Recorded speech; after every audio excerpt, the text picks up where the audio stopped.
guys! Welcome back to my YouTube channel. For today's video, isi-share ko sa inyo yung nabili ko sa Shopee Mall na blender tumbler. Brand niya is Kaisa Villa and nabili ko siya sa seller ni KC-NO1 or KC number 1 or KC-No1 kung ano man yung pagkakabasa niya doon. And nabili ko siya sa halagang 355 pesos only. So, mura na siya guys.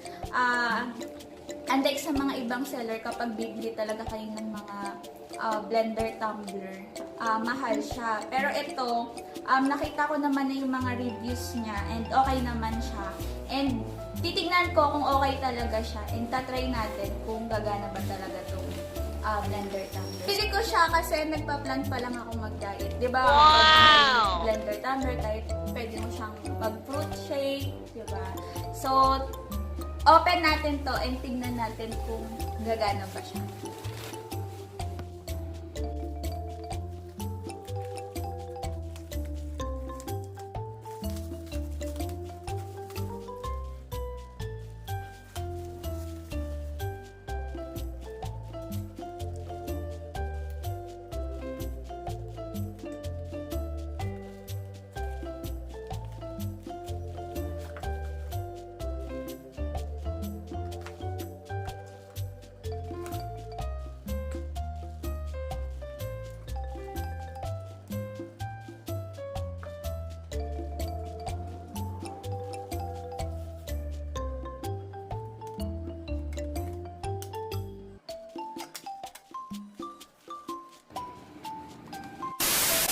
So, ayun guys, na-open na natin siya. And tama yung pinadala nila sa akin.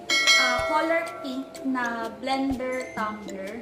And upon checking naman, wala naman siyang sira. Pero meron siyang parang mancha dito na black na parang tinta. Pero hindi ko sure kung matatanggal pa ba to. Pero okay naman yung product niya guys. Ito, plastic siya. Yung iba kasi nababasa ko sa mga review, yung mga napapadala sa kanila is glass daw siya. Pero ano naman siya, plastic. Mostly nang sa nagsasabi is plastic. Is plastic and sa description, plastic din naman talaga siya. And meron din siya guys na since USB type kasi siya, USB portable charger siya. Ito. May kasama na siya. Diba? Yung iba kasi, disaksak pa. Itong maganda kasi dito. Ayan. USB na siya. Diba? And may kasama din siya guys na user guide. Ayan. User guide kung hindi ka pa familiar sa paggamit ng blender tumbler. Meron namang user guide na gagamitin kung paano siya gamitin. And nakalagay din dito guys na merong 3 months warranty. Diba? From the date of purchase, meron siyang 3 months warranty. And nakalagay din siya guys sa user guide natin. Ang maganda kasi kapag bumibili ka sa Shopee Mall, Lazada Mall, basta mall and may brand, sure yun na may warranty. Diba? 3 months warranty of service kapag may damage or kulang dito sa binili mong product. Ayan. Diyan siya kinacharge. And kapag i-open mo siya, dito.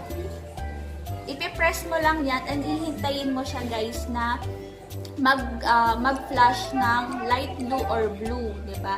And make sure nyo lang kapag i-open nyo na siya, mas naka-tighten tong blender tumbler nyo. Hindi siya maluwag kasi hindi siya mag-on, magpa-flash on kapag maluwag yung pagkakalagay nyo dito guys. So, makikita nyo rin naman yun guys sa user guide. Diba kung paano sabi dito?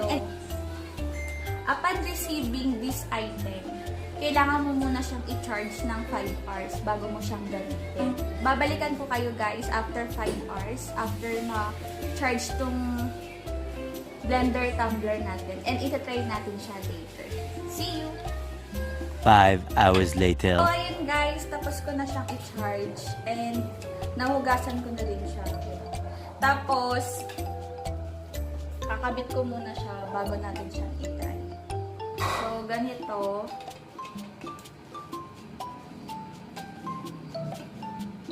Kapag okay na siya Pag okay yung pagkakabit nyo, iilaw siya. Magpa-flash siya ng blue. Kasi ba, hindi siya nag-flash ng blue. Alam ko magpa-flash ito eh. O, ayan. Diba? Nagpa-flash siya ng blue kapag okay yung pagkakabit nyo. Pero pag hindi, or magre-red siya. Tapos, ito yung takip niya. So, make sure lang guys, mahigpit yung pagkakalagay nyo para hindi mag-fail yung pagbe-blend natin. Ayan. Ayan siya. O, diba? Nagbo-blue siya kapag okay yung pagkakalagay nyo. So, try natin guys. So, yun guys, tatry na natin siya. Gamit yung 3 pieces of banana and isang Yakult. Lalagay muna natin siya. Ito. May nakalagay naman guys kung hanggang saan lang pwede yung fruits na ilalagay nyo. Ito na yung pinaka-max niya. Nakalagay naman siya guys. So, lalagay naman na natin.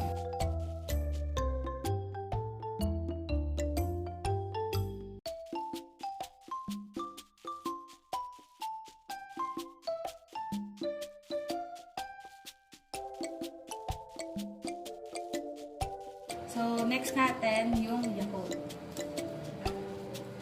Sana hindi siya mag-fail. Kinakabahan ako sa pag-blend eh. First timer.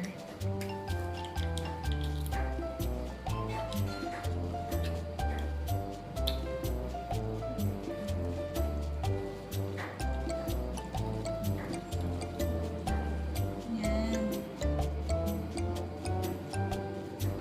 Dagdagan pa natin yung isang sayang.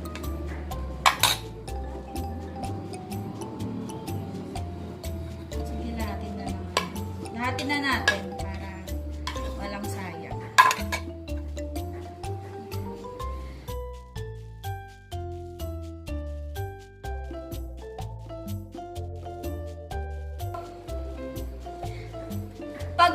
Bago siya mag-start, guys, ayan. Para mag-start siya, ipe-press nyo muna dito. Ayan. Ayan. Mga 3 seconds, 3 to 5 seconds para mag-start siya. So, try natin guys. Kinakabahan ako.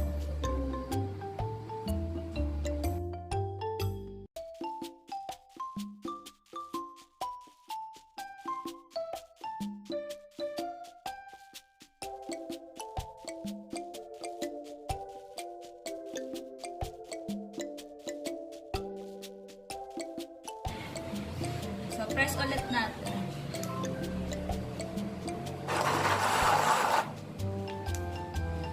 Look, tumigil. Siya tumigil.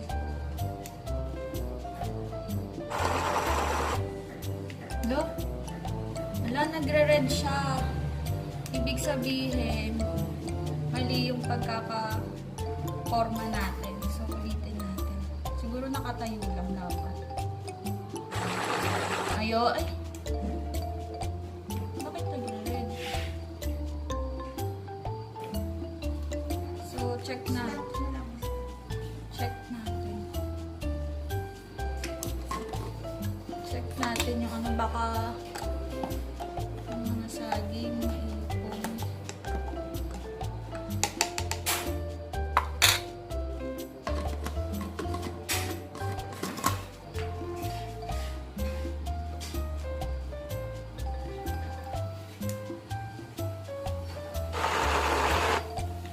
Bakit siya nag-i-red?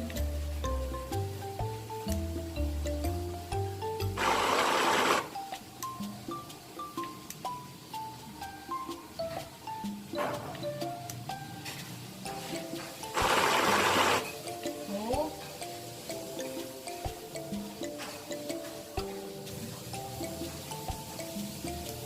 Oh.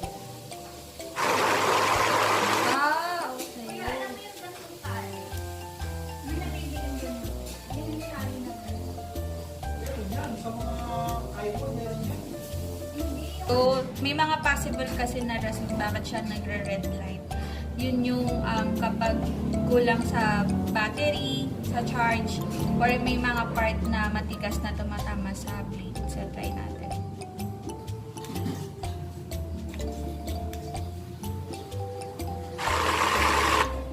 Yun pa din. Red pa din siya. Baka kulang pa siya sa charge. Ano ba yun? Ako bibitawan mo. Hindi ko siya binibitawan. Madali kasi masarap. Hindi ka may lahat ng yun.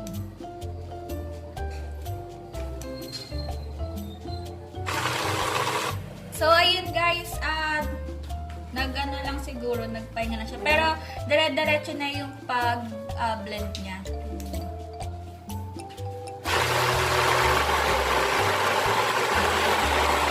Press nyo lang. Kapag gusto nyo na siyang i-stop, bitawan nyo lang yung... diba? And okay na siya. Yun, diba? Kanina medyo natulog lang kaya hindi dire-diretso mag-blend. Pero okay naman siya guys, diba? So, ayun guys, okay naman pala siya gamitin. And siguro medyo kulang lang din sa liquid kanina. Kaya hindi siya tuloy-tuloy mag-blend. And tinry kong bawasan din yung ginamit natin, yung banana. Binawasan ko siya. Then, nagtuloy-tuloy siyang mag-blend. Tapos, yun nga, kapag nagre-red siya, yun yung sign na may mali, diba? Sa pagkakalagay, kung sobra, and kung may sobrang malalaking part na tumatama sa blade natin. And so far, okay naman siyang gamitin. And super, I like it, diba? Kasi kahit saan mo siya pwedeng dalhin. May hawakan siya, guys. And, i-charge mo lang siya kapag nag-red na siya. Gagana naman siya. And that's it guys. Thank you guys for watching. And don't forget to click subscribe and like, share, and comment down below para sa mga questions nyo about this video. Bye!